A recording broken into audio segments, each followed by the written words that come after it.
If you're not happy with your life, if you ever look at others and feel like you're not enough, stop for a moment, because this story might change the way you see everything.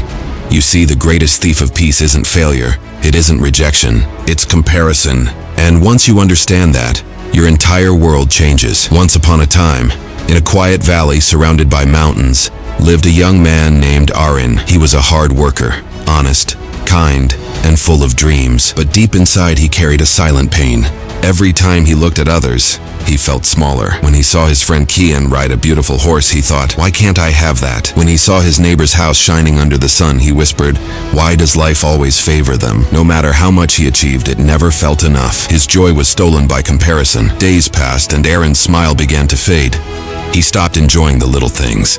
He worked not to live, but to catch up with others. He looked at people around him, scrolling through his thoughts like pages of envy. He didn't see their struggles, only their shine. One evening, as the sun set over the hills, he sat by the river and said to himself, maybe I'm not meant for greatness. Maybe happiness isn't for me. His reflection in the water looked back, tired, broken, and lost. Just then, an old man appeared, sitting quietly under a tree nearby. His white beard glowed in the fading sunlight, and his eyes carried the peace of someone who had already met the storms of life. The old man smiled. Why so heavy, young soul? Aaron hesitated, then said softly, Sir, I've tried everything. I work hard, I dream big, but still, I'm not happy. Everyone seems ahead of me. Everyone seems better. The old man looked at the river and said, Tell me, Aaron, do you see that bird flying across the sky? Aaron nodded. That bird doesn't fly like an eagle nor sing like a nightingale, yet it flies freely, because it never compares its wings. Aaron frowned, not fully understanding. The old man continued, If you wish to find peace, you must learn what it means to walk your own path. But don't take my word for it. Go and see for yourself. Meet the world through the eyes of others. Then return. And so, Aaron set out on a small journey, not to chase success, but to seek truth. His first stop was a blacksmith's workshop, where sparks danced like fireflies. The blacksmith was strong, hammering metal with power and pride. Aaron thought he must be so content, but when he spoke with him, the blacksmith sighed. I wish I had a simple life like the farmer. All I do is fight fire and sweat. My arms ache, my back hurts. The farmer breathes fresh air. He's the lucky one. Aaron left, puzzled. Next, he met the farmer, plowing his fields under the hot sun. The man looked up and said, I work from sunrise to sunset, and still barely feed my family. Look at the merchant, sitting in comfort counting gold coins.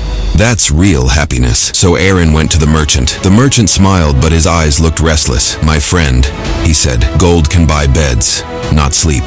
I look at the traveler passing through town and envy his freedom. I wish I could just leave everything and wander the world. Aaron followed that thought and found the traveler on the road. He looked strong and free. But when Aaron asked him, Are you happy? The traveler laughed bitterly. I sleep under cold skies. I have no home, no one waiting for me. When I pass by villages, I envy the families sitting together at dinner. That night, Aaron sat alone under the stars, replaying every conversation. The blacksmith wanted to be the farmer. The farmer wanted to be the merchant. The merchant wanted to be the traveler. And the traveler wished for a home. However, everyone was comparing. Everyone was chasing someone else's life. Aaron looked up at the sky. Thousands of stars, each shining differently. None brighter or dimmer, just different. He whispered, maybe that's how life works. We're not supposed to shine like others. We're meant to shine our own way. And for the first time in a long time, his heart felt light. He realized comparison was never between him and others. It was between his present self and his potential self. That night, he made a promise to himself. From this moment, I will stop comparing. I will start living. Aaron returned to the valley a changed man.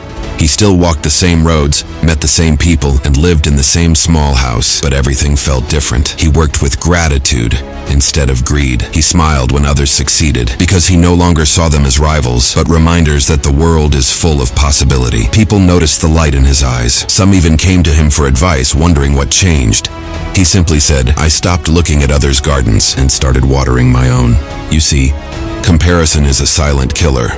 It steals joy from the present moment and blinds us from seeing how blessed we already are. There will always be someone richer, more talented, or more beautiful than you, but there will also be someone who looks at your life and prays to have what you take for granted. Happiness doesn't come from being better than others. It comes from being grateful for what you already have. and becoming better than who you were yesterday. So stop comparing. Start living. Run your own race. Bloom in your own season. And remember, your story, your journey, and your timing are uniquely yours, because the day you stop comparing is the day you start becoming free, awakening the unstoppable within.